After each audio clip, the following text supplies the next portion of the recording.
Ini saya kasih nama si Elsa guys, karena anak saya kasih nama mereka si Elsa dan si Anna.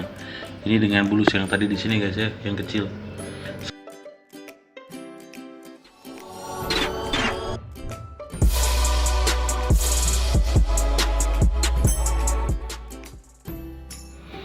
Oke guys, apa kabar kalian? Dan kali ini kita mau share-share ke kalian tentang kondisi kura-kura kita. Tapi kali ini saya punya judul guys, dan kita mau bahas tentang kura-kura invasif ya. Jadi saya punya satu tempat kura-kura. Di sini sebenarnya kura-kuranya masuk jenis kura-kura invasif menurut artikel-artikel yang saya baca. Oke, di sini kura-kura invasif itu sudah kelihatan ya. Ini adalah kura-kura Brazil, ya. Dan juga yang kedua bulus atau Pelodiscus sinensis. Dan ini contohnya ya, kura-kura Brazil. Dan ini contoh dari bulus. Ini bulus Cina ya. Dan kalau mau lihat lengkapnya, sebenarnya ada 3 jenis kura-kura invasif, dan ternyata saya mengandangkan kura-kura saya yang ini secara khusus bertiga udah kura-kura invasif nih, yaitu di sini guys.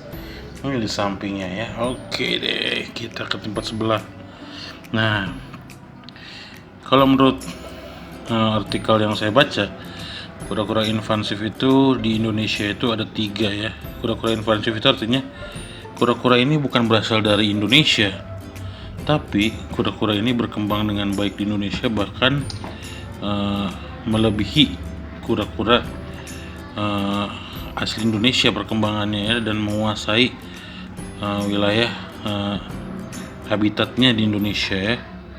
Nah, yang paling terkenal adalah ini guys. Ini namanya kura-kura res atau kura-kura Brazil. Seperti yang kalian lihat tadi ya. Yang tadi itu adik-annya, angkatan kedua yang saya miliki. Nah, ini angkatan pertama yang saya miliki. Dia masih sedang sebenarnya, masih kecil ya. Belum dewasa. Tapi udah 1,5 tahun lebih saya pelihara. Ini mereka berdua ya. Sama anak saya dikasih nama si Dara dan si Zeza. Lalu kura-kura yang kedua yang paling invasif, dan juga sebenarnya invasif karena saking banyaknya dia akan berimbas pada harga ya guys. Kita tahu hukum supply dan demand ya, demand dan supply ya. Banyaknya permintaan dan stok akan mempengaruhi harga.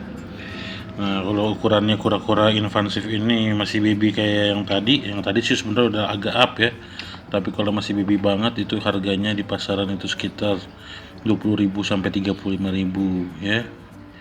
Lalu ada lagi kura-kura yang invasif juga di Indonesia yang tadi saya bilang, kura-kura bulus. Atau ini ya, labi-labi. Kura-kura tempurung lunak, soft shell turtle ya. Nah, ini dia Pelodiscus sinensis nama latinnya. Saya masukin ke sini, gabungin nama yang besar-besar, tapi dia nggak dibully guys. Dia sejauh yang saya lihat dia cukup adaptasi di sini, nggak terbully, dan di sini dia bisa lebih luasa ya daripada di tempat yang kecilan. Ini saya kasih nama si Elsa guys, karena anak saya kasih nama mereka si Elsa dan si Anna. Ini dengan bulus yang tadi di sini guys ya, yang kecil. Sebenarnya nih udah hampir 7 bulan ya saya pelihara di sini, tapi si bulus ini gedenya beda ya. Yang ini lebih besar, 1,5 kali lipat daripada yang satu lagi yang kita kasih nama si Anna di sini ya. Nah, ini yang baby tadi kalau kura-kura Brazil. Ini saya kasih cabik dan suiran ayam ya. Nah, lalu kenapa saya bilang di sini kandang kura-kura invasif? Karena kura-kura ini bukan berasal dari Indonesia asli ya. Dan ini kalau si ini dari Brazil, dari Amerika Selatan. Lalu yang si Pelodiscus ini adalah dari Cina. Nah, satu lagi guys, ini guys, kura-kura saya yang satu lagi nih, kura-kura MSA ya, Malayan Snail Eater.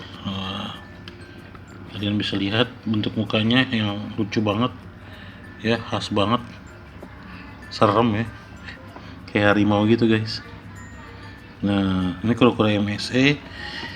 Sebenarnya kalau ini kura-kura dekat ya, dia dari Asia Tenggara, tapi di Indonesia sebenarnya dia bukan adalah aslinya Indonesia, tapi dia katanya bisa berkembang cepat di alam Indonesia dan dinamakan MSC karena MSC itu kepanjangan Malayan Snail Eater ya, atau yang dari Melayu ini, dataran Melayu tapi pemakan keong. Nah, makan siput ya, snail ya. Nah, itu saya kasih snail tapi sepertinya sih dia tidak terlalu tertarik ya. Di sini makanannya lebih saya kasih ke mereka itu makan pelet ya. Memang si MSA-nya nggak terlalu sering kelihatan makan ya, tapi kalau digabungin gini asal makannya tersedia, saya agak nggak takut gitu guys ya, karena saya punya juga kura-kura daun. Mungkin di konten-konten yang lalu pernah saya ceritain, males makan, jarang kelihatan makan, tapi sudah 2 bulan saya pelihara sih masih survive ya. Nah, ini dia 3 kura-kura invasif yang ada di Indonesia. Ini si bulus atau Pelodiscus sinensis, lalu si kura-kura Brazil tadi udah kalian lihat langsung. Ini ya kura-kura Brazil ya. Kalau ini si Zeza sama Dara namanya, anak saya kasih. Kalau ini si Tasya, abangnya kakaknya si Ana ya. Yang gede Tasya, yang kecil Ana. Kalau ini dikasih nama anak saya si Marsha ya, MSE tapi dikasih namanya Marsha. Tuh ya, mereka sih di sini lumayan tempatnya agak luas ya. Jadi moga-moga sih akur ya. Nah, ini adalah 3 kura-kura paling invasif di Indonesia, bukan asli Indonesia tapi berkembang biak dengan baik di Indonesia dan hampir menguasai habitat kura-kura di Indonesia, malah bisa menyingkirkan kura-kura asli Indonesia di habitatnya ya, karena mereka gampang untuk berkembang biak. Walaupun untuk MSE saya agak ragu juga. Oke, untuk harga itu MSE ini sebenarnya kayak ini saya dapat harganya 50.000 ya. Jadi mungkin kalian nggak akan bisa nemuin jualan di harga 20.000 seperti kura-kura Brazil yang masih kecil ya, atau kura-kura bulus kayak gini bisa dihargain mungkin 15.000 yang masih babynya. Tapi kalau MSE dia nggak ada yang ngargain di masa dengan harga segitu di masa babynya, tapi dia dijual udah ukuran juvenilan gini harganya 50.000-an ya. Kalau saya dapat 50 sampai 100.000 lah ya. Sementara kalau bulus ataupun kura-kura Brazil di ukuran segini justru nggak dapat lagi harga 50.000 ya. Ini ukuran kayak gini bisa dihargain sekitar 100.000 sampai 150.000 ya untuk kura-kura. Untuk bulus mungkin di bawahnya sedikit lah ya. Oke, itu dia cerita saya tentang 3 kura-kura paling invasif di Indonesia ya. Nanti kita lanjutkan di hari-hari mendatang tentang jenis-jenis lain yang merupakan kura-kura yang punya cerita masing-masing ya. Tapi ini cerita tentang kura-kura paling invasif di Indonesia dan ketiganya saya ada di sini ya. Untuk makanan sendiri saya kasih biasanya kayak gitu ya guys. Saya udah kasih beberapa keong ya, 2 atau 3 keong. Lalu saya kasih juga pelet ini guys. Pelet ini pelet lele ya, pelet biasa. Dan saya kasih makannya hanya sekali sehari ya, di malam hari ini.